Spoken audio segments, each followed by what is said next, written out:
Ravi de vous retrouver en ce début de semaine pour un nouveau point de l'actualité économique sur le continent africain.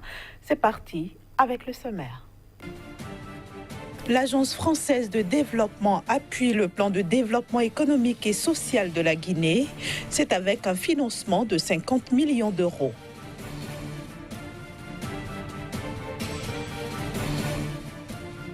Les autorités nigérianes affichent leur optimisme pour la croissance du pays.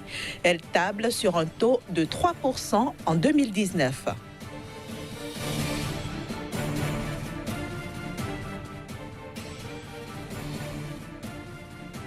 Enfin, les recettes touristiques sont en hausse de 40,5% en Tunisie.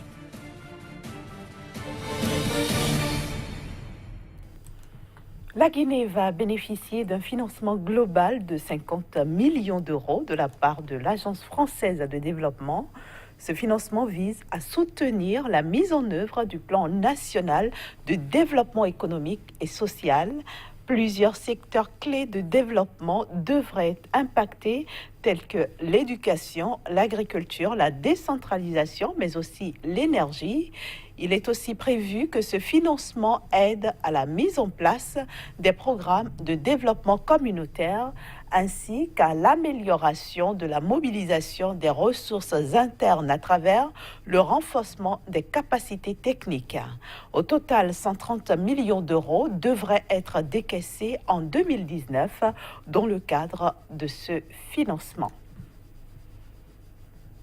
Et puis la Banque centrale du Ghana pourrait réduire son taux directeur au début de l'année 2019 à cause de l'inflation qui devrait continuer à fléchir. Cette banque préconise que les traders du marché monétaire utilisent davantage les plateformes de négociation électronique plutôt que de faire des transactions par téléphone. En effet, ce moyen pourrait amortir la chute du cedi, la monnaie du pays, et ceci permettra au taux directeur qui est resté élevé, en tout cas stable à 17% au mois de novembre 2018 pour la troisième fois en 3 mois, de baisser au premier trimestre 2019. De quoi donc mieux supporter les pressions sous-jacentes, notamment les risques liés à l'escalade continue des tensions mondiales, à la hausse constante de l'inflation mondiale et aussi à de nouvelles hausses des taux d'intérêt américains et à un dollar plus fort. Je le disais en titre, l'économie nigériane devrait enregistrer une croissance de 2% en 2018 et 3% en 2019. C'est en tout cas ce qu'estiment les autorités de ce pays. Ces prévisions sont cependant supérieures à celles établies par la Banque mondiale et aussi par la Banque centrale du Nigeria. Les autorités nigérianes affichent leur optimisme quant à la reprise de l'économie de leur pays. Selon ces autorités, la croissance économique du pays devrait s'améliorer dans les mois à venir, passant d'un taux de 2% en 2018 pour atteindre 3% en 2019.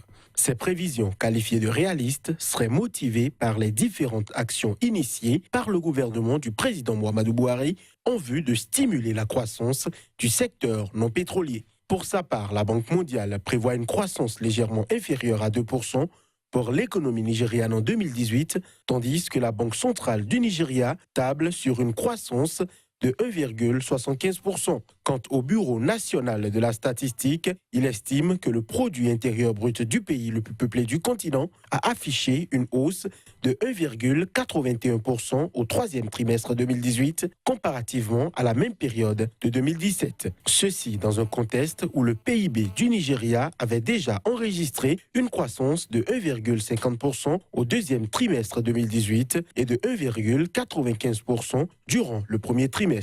Largement dépendante des hydrocarbures, l'économie nigériane a commencé l'an dernier à sortir de la récession dans laquelle elle avait sombré en 2016. Le rythme de la reprise demeure cependant relativement lent.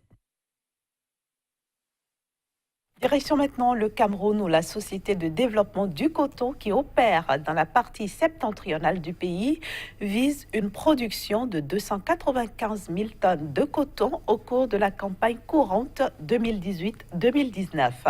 Cette prévision correspond au niveau de production de 2014, année après laquelle la production nationale du Cameroun de coton est repassée sous la barre des 290 000 tonnes, atteignant même souvent à peine 250 000 tonnes. Ceci à cause notamment des effets conjugués de la baisse des cours mondiaux, des pertes consécutives à la mouille du coton et à la commercialisation du coton local au Nigeria, où les prix étaient souvent jugés plus rémunérateurs par les producteurs camerounais. Aujourd'hui, grâce à un nouveau plan de relance instauré il y a quelques années, la Société de développement du coton ambitionne de porter sa production à 400 000 tonnes en 2021, puis à 600 000 tonnes d'ici à 2025. Elle n'exclut pas l'introduction au Cameroun du coton transgénique. Le tourisme tunisien continue de reprendre des couleurs. Le secteur a généré 3,7 milliards de dinars, soit 1,23 milliard de dollars au terme des 11 premiers mois de l'année 2018, ce qui représente une hausse de 40,5% par rapport à la même période de 2017.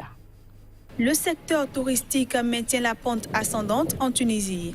Sur les 11 premiers mois de cette année, ce secteur a enregistré une hausse de 40,5% de ses recettes à 3,7 milliards de dinars.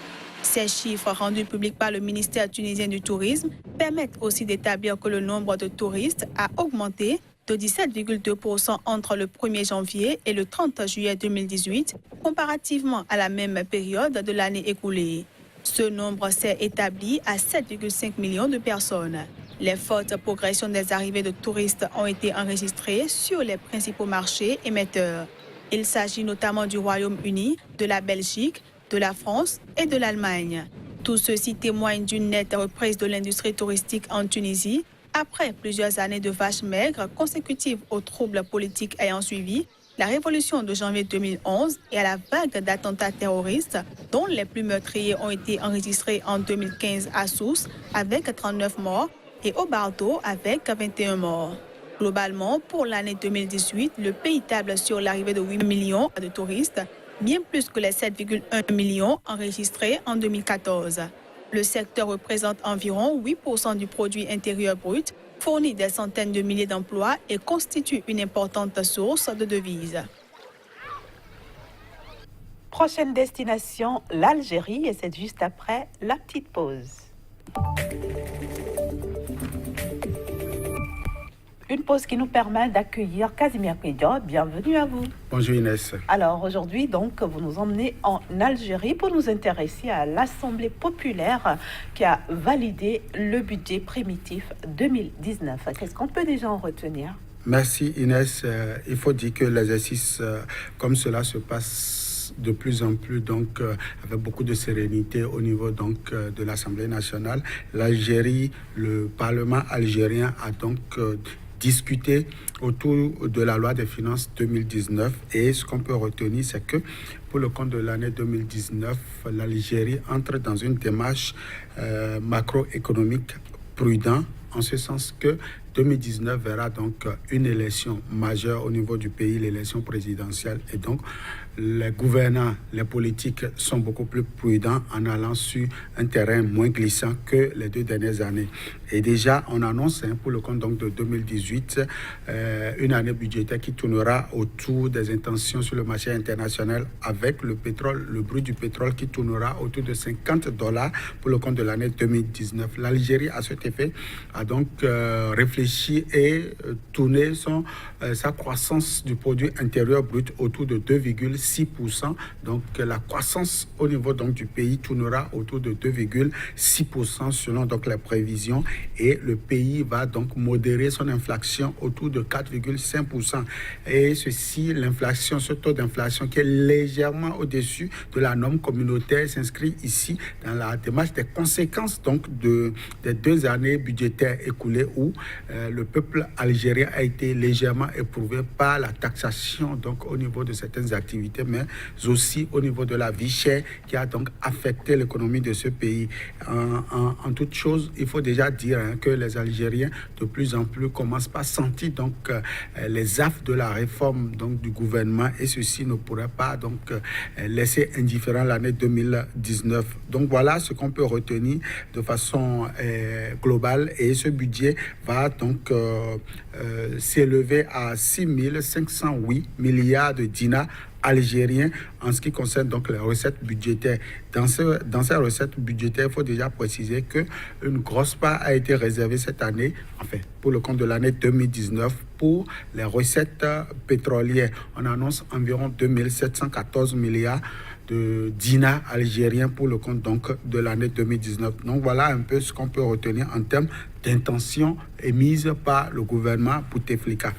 Alors, plusieurs mesures sociales sont contenues dans ce budget. De quoi s'agit-il exactement? Merci Inès. Comme je le disais à l'entame, le gouvernement Bouteflika a été beaucoup plus prudent pour le compte donc de l'année 2019, car les élections présidentielles au niveau de ce pays sont donc des enjeux majeurs pour le pays. Et à cet effet, le gouvernement a été prudent en prenant des mesures sociales telles que, par exemple, l'octroi donc d'un financement de 445 milliards de dinars destinés donc aux familles, pour soutenir donc les familles au niveau de l'Algérie. Il y a aussi que le gouvernement annonce 290 milliards de dinars pour les retraités, et donc il y aura un peu plus donc de soulagement au niveau donc des retraités. La question donc de la politique publique en termes de santé, en termes de bonne santé des Algériens préoccupera davantage donc le gouvernement Bouteflika, et à cet effet, environ 366 milliards de dinars ont été alloués pour accompagner donc la question de la santé pour le compte de l'année 2019. Et ce n'est pas l'habitat qui serait donc du lest.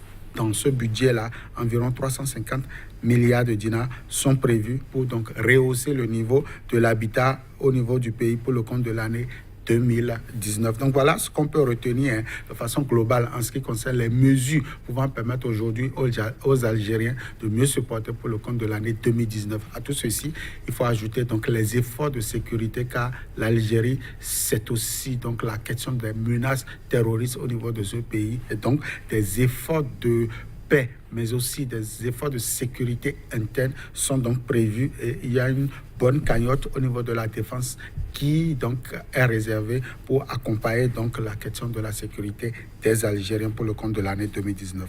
Il y a la question de logement aussi, qui n'a pas été oubliée dans ce budget, Kazmi Pédia. C'est vrai, Inès, il faut dire qu'un coin d'orgue a été donc sera mis à cet effet. Environ 40 logements sont prévus pour être donc réalisés au cours de l'année 2019. 40 logements seulement? Oui, 40 logements, quand on le dit, pour un pays comme l'Algérie, ce n'est pas les logements qu'on connaît par ici au niveau de l'Afrique, enfin de la zone saharienne du continent africain. 40 logements pour permettre donc aux plus démunis de mieux se porter. Et ces 40 logements seront donc réalisés sur le budget national, et l'Algérie est en train donc de réaliser progressivement le pas vers l'autonomisation des ménages, et ceci passe également par ces mesures d'accompagnement. 40 logements, ça pourrait paraître insignifiant, mais il faut le dire, les Algériens sont à l'abri d'un certain nombre donc de dispositions sociales telles que le doctorat, et donc c'est les plus démunis ici qui seront donc accueillis au niveau donc de ces 40 logements-là. Des mesures ont été prises sur le volet social, je l'ai dit tantôt, et tout ceci, on va observer au cours de l'année pour voir si véritablement le gouvernement Bouteflika pourra tenir donc promesse pour le compte de l'année 2019. Merci beaucoup, Kazmi Pédia. Merci donc d'être venu nous parler du budget de l'Algérie. On se retrouve mercredi dans un nouveau numéro. Toujours avec le même plaisir. Voilà, chers amis téléspectateurs, ce sera tout pour aujourd'hui. Merci de votre fidélité à cette émission et à CKTV. Rendez-vous mercredi donc à la même heure.